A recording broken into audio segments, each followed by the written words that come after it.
साल में असेसमेंट ये किया कि बिहार में एक बड़ा जनमानस करीब करीब 100% लोग, चाहे वो राजद के समर्थक हैं, जदयू के समर्थक हैं, भाजपा के समर्थक हैं या किसी दूसरे दल विचारधारा से जुड़े हुए हैं, हर व्यक्ति बिहार में बदलाव चाहता है, बिहार में एक नया विकल्प चाहता है और जन सुराज को वो देखता है कि ये अपॉर्चुनिटी है, वो मौका है जब वो सब लोग मिलकर एक नया दल, नया विकल्प बना सकते हैं, ताकि 15, 20, 30 वर्षों से जो राजनीतिक बंधुआ मजदूरी है, जिसमें दल काम न करने के बाद भी, गलती करने के बाद भी, जनता का शोषण करने के बाद भी सिर्फ लालू के डर से भाजपा और भाजपा के डर से लालू के आधार पर वोट लेते रहे हैं, लोग उससे, उस राजनीतिक बंधुआ मजदूरी से मुक्ति पाने के लिए तैयार बैठे हैं और जन सुराज में उनको वो विकल्प, वो अपॉर्चुनिटी, वो मौका दिख रहा है। इसलिए आप देख रहे हैं कि हजारों की संख्या में हर दिन प्रतिदिन लोग इसमें जुड़ते जा रहे हैं। नीतीश कुमार के खिलाफ आप कह रहे हैं, नीतीश कुमार की पार्टी भी आप पर सवाल खड़े कर रही है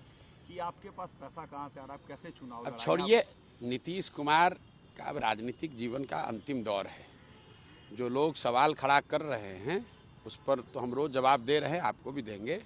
उनको जरा पूछ लीजिए कि 2014 में जब आपका नाव डूब गया था, नीतीश कुमार राजनीतिक भगोड़े के तौर पर मुख्यमंत्री का पद छोड़कर भाग गए थे, राजनीति में से संन्यास लेने की सोच रहे थे, तब उनके नेता हमारे ही पास आए थे मदद मांगने के लिए। और अगर हमने नीतीश कुमार की मदद उस समय नहीं की होती तो कहाँ रहते नीतीश कुमार और कहाँ रहता जदयू। इसलिए आदमी को गीता में कहा गया है, कृतज्ञ नहीं होना चाहिए, कृतज्ञता से बड़ा कोई अपराध नहीं है।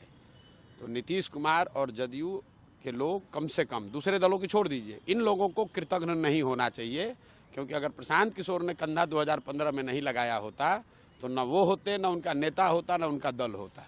एनडीए का कोalition फिर से बिहार में काम कर रहा है, आपके लिए चैलेंज नहीं लग रहा है कि आप पार्टी लॉन्च कर रहे हैं? और क्या चैलेंज है? कोई चैलेंज नहीं है, जनता के सामने कोई चैलेंज नहीं है। जनबल के आगे कौन बल है? लड़ाई अल्टीमेटली ये मैं कह सकता हूं कि विधानसभा की जो लड़ाई है वो जन सुराज और एनडीए के बीच में होगी, ये क्लियर है। लेकिन एनडीए में तो एक टायर नीतीश कुमार हैं, वो पहले से पंक्चर है, 2 4 गो स्टेपनी है, छोटा छोटा दल, उस सबका कोई वैल्यू नहीं है। एक भाजपा है, वो कितना ही खींच लेगी।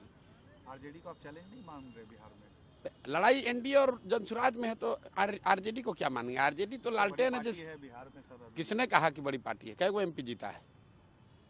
आरजेडी ने बिहार पिछली बार कब जीता था? अपने दम पर आरजेडी बिहार पिछली बार कब जीती थी? इस सदी में तो नहीं जीती है। 23 हम लोग 2024 में बैठे, 24 साल में तो नहीं जीते, 1995 में जीते थे। उसके बाद कांग्रेस के स्टेपनी पर चल रहे हैं, फिर जदयू से एक बार जब हम लोग साथ में मिलकर मदद किए तब जीते। आरजेडी बहुत बड़ा दल है। कौन सा बड़ा दल है? 22 को सीट आया था 2010 में, और पिछली बार जो उनको सीट आया है विधानसभा में, वो चिराग पासवान अगर खड़े नहीं होते तो फिर उनको वही 30-32 सीट आता। और सबसे बड़ी बात है कि जो आरजेडी का जो सपोर्ट है वो क्या है? वो मुसलमानों का वोट है। और सबसे ज़्यादा उन्होंने ठगा डराया किसको है? मुसलमानों को ठगा है, डराया है, मुसलमानों को परेशान बदहाल बनाया है। तो जब आपके किरासन, लालटेन में से किरासन तेल निकल जाएगा तो लालटेन कितना देर जलेगा? नहीं जलेगा। तो आरजेडी का जो किरासन तेल है, आरजेडी के लालटेन का, वो है मुसलमान।